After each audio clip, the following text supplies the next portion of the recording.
Tsecho, good evening. Now we understand the tourism minister holding a press briefing earlier. Give us the gist of what she had to say about how and if this is affecting tourism at the moment. That is correct. Good evening, Yuveka. So the tourism minister is currently behind doors with those from the industry and from the sector, and they are coming up with ways to actually find ways to better the tourism during this particular outbreak.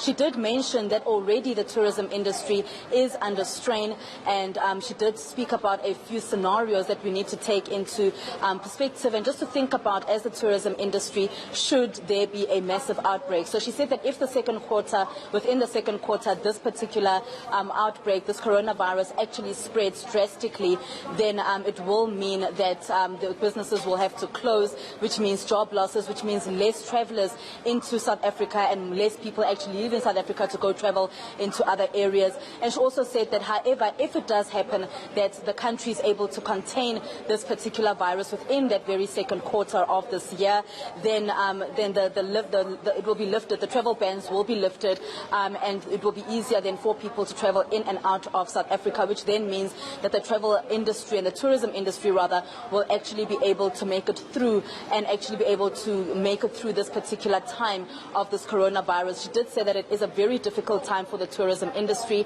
as there are so many people that would like to travel in and out of the country. However, because of the travel bans that have currently been put on, this is not possible.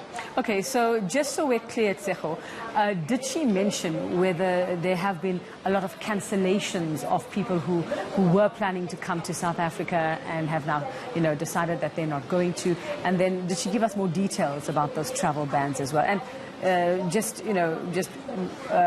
incoming and outgoing as well from South Africa? Well, you would remember, Yuvi, that there are some countries already that have requested that people in their various countries do not leave that particular country.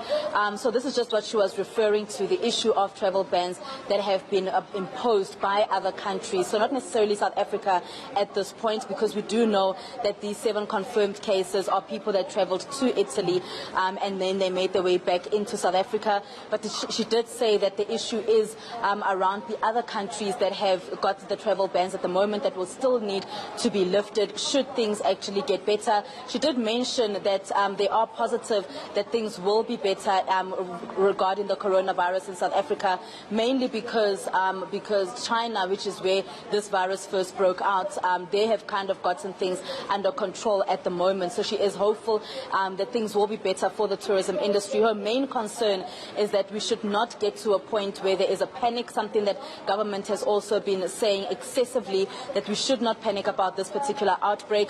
However, she is saying that the tourism industry needs to come together, put their heads together and find ways for us to still have the large amount of tourism that we need for this country to grow and for the economy of this particular country to grow. So those are just some of the things that she highlighted as well, Yuvi. Now, I know, Tsecho, that there are a lot of different ministries or departments that are all dealing with this together, and I'm not sure if my next question would be relevant to the tourism minister, but did she at all mention anything about travel within the country? I mean, not everybody's planning to leave the country, but they're traveling. Maybe people are going to Durban, they want to go on a holiday. There's school holidays coming up just now as well, or others wanting to come to Johannesburg. Did she mention anything about that? And what sort of compensation there might be for people who want to travel, if anything?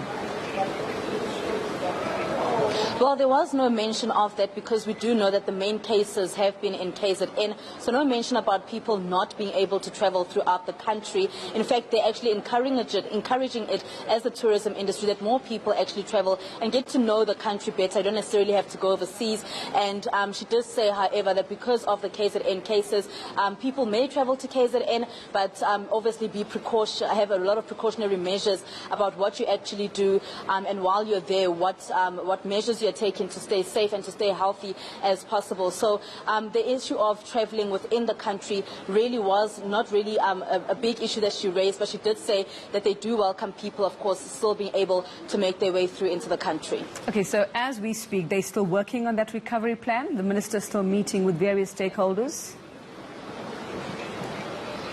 That is true, Yuveka. So they are behind closed doors at the moment here at the Sandton Sun Hotel, where they are discussing scenarios and recovery plans as to what could happen and what should happen really should this outbreak affect the tourism industry more than what it already has at the moment. So they are discussing that, and we'll get clearer details about tomorrow. From what I heard from the ministry, we'll have clearer details about what has actually come out of that particular meeting and what they are planning on doing if this outbreak actually exceeds what we have at the moment. Oh, very quickly, before I let you go, Seko, did the minister at all allude to when would be the time? I mean, what number of cases do you decide now that you've got to put a recovery plan? When does this become a crisis, did she say? Well, she did mention that there are 3 scenarios that they have in place. So within those different scenarios, it will all just depend on how bad the outbreak actually is, or how bad the cases, or how many cases rather, we have them being recorded. So with the first scenario, she did say that if things get better with this particular outbreak in the second quarter, then the tourism industry will actually have a better chance of recovering. However, with the other 2 scenarios, she does mention that if anything gets worse with these particular coronavirus cases and they increase at this point, then the tourism industry will take longer to actually recover. But not exactly a specific number was given as to at what point do they then say that this is the particular point where there's a crisis in the tourism industry. However, they are monitoring the entries and exits of people from South Africa and into other countries, just to make sure that everything is under par and really is working for the tourism industry. They are hoping that this particular outbreak does not affect the tourism industry excessively or really badly, but they did say, she did mention that it has already affected the tourism industry, but she did not give a specific indication as to how badly at the moment the tourism industry has been affected. All right, it all seems a little up in the air at the moment. I suppose they're working on what they have. Sekwa Chumaki there, she'll keep us updated on that story.